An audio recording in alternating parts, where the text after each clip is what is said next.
Assalamualaikum warahmatullahi wabarakatuh. Perkenalkan, nama saya Mesureka Sudarman dari Universitas Islam Negeri Sunan Ampel, Surabaya, dari Prodi Ilmu Politik, Fakultas Ilmu Sosial dan Politik.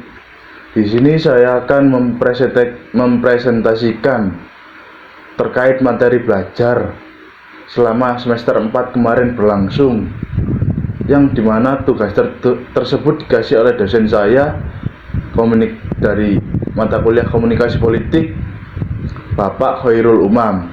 Di sini saya akan mereview terkait pembelajaran selama 1 semester kemarin, dan saya tertarik untuk mengambil judul Integrasi Marketing Politik, Strategi Propaganda dan Kampanye Efektif dalam Pemilu 2024 kemarin. Yang pertama, saya akan menjelaskan terkait marketing politik. Marketing politik sendiri ialah praktik pemasaran yang digunakan dalam ranah politik untuk mempromosikan kandidat atau partai politik atau agenda politik tertentu, yang dimana tujuannya adalah untuk mempengaruhi opini dan perilaku pemilih, serta mendapatkan dukungan untuk mencapai tujuan politik tertentu, seperti halnya untuk memenangkan pemilihan umum atau mendapatkan dukungan kebijakan tertentu. Ada beberapa contoh dari marketing politik di era sekarang, yaitu yang dimana 1. Kampanye media sosial, yang dimana mereka, para paslon atau partai politik, mencari suara di media sosial berupa Instagram, TikTok maupun Twitter, guna untuk mendapatkan suara dari masyarakat. Yang kedua, ada iklan di televisi maupun di radio.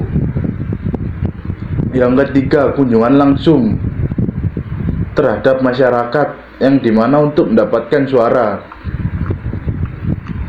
dan mendekati tokoh masyarakat atau yang berpengaruh di daerah tersebut, agar suara mereka bisa didengarkan oleh masyarakat di daerah tersebut.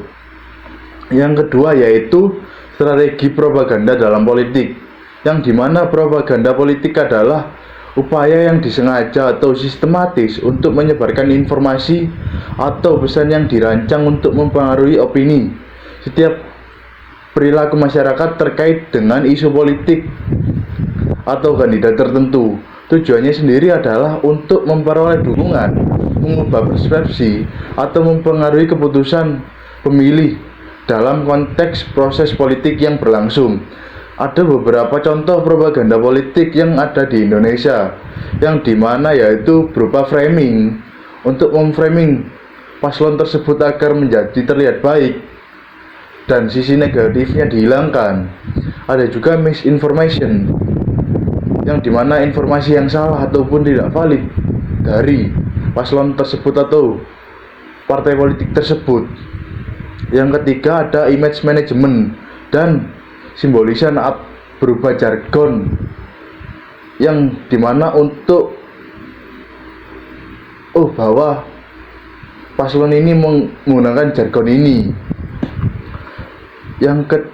Materi ketiga yaitu fenomena kampanye politik di tahun 2024. Kampanye politik sendiri adalah serangkaian upaya atau kegiatan yang dilakukan oleh kandidat, partai politik, atau kelompok politik untuk mempromosikan diri mereka sendiri, agenda politik, atau calon tertentu kepada pemilih.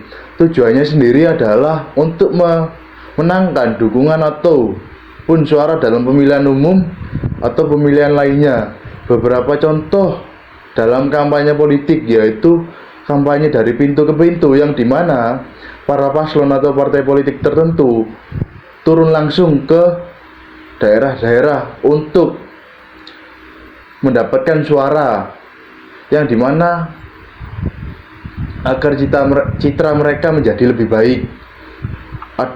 Yang kedua adalah acara kampanye, yang dimana diadakan oleh paslon atau partai politik tertentu untuk mendapatkan daya tarik masyarakat terhadap paslon tersebut ataupun partai politik tersebut.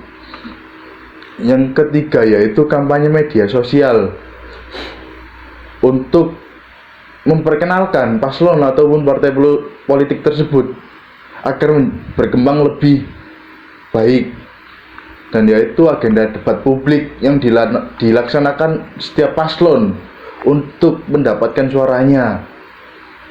Dan yang terakhir adalah penggalangan dana, di mana untuk meraup suara-suara dari kalangan ulama maupun masyarakat kelas menengah ke bawah.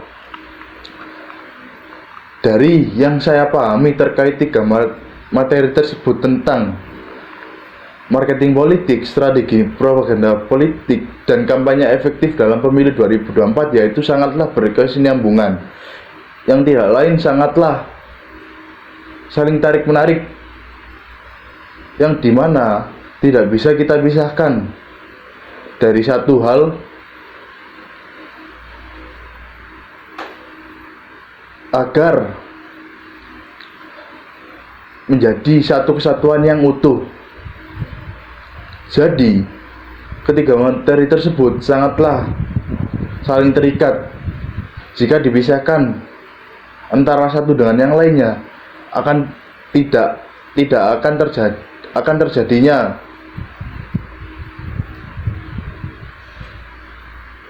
kekurangan dalam strategi politik yang akan berlangsung. Mungkin cukup sekian dari pembahasan saya. Maaf apabila perkataan saya atau perbuatan saya masih menyinggung. Wassalamualaikum warahmatullahi wabarakatuh.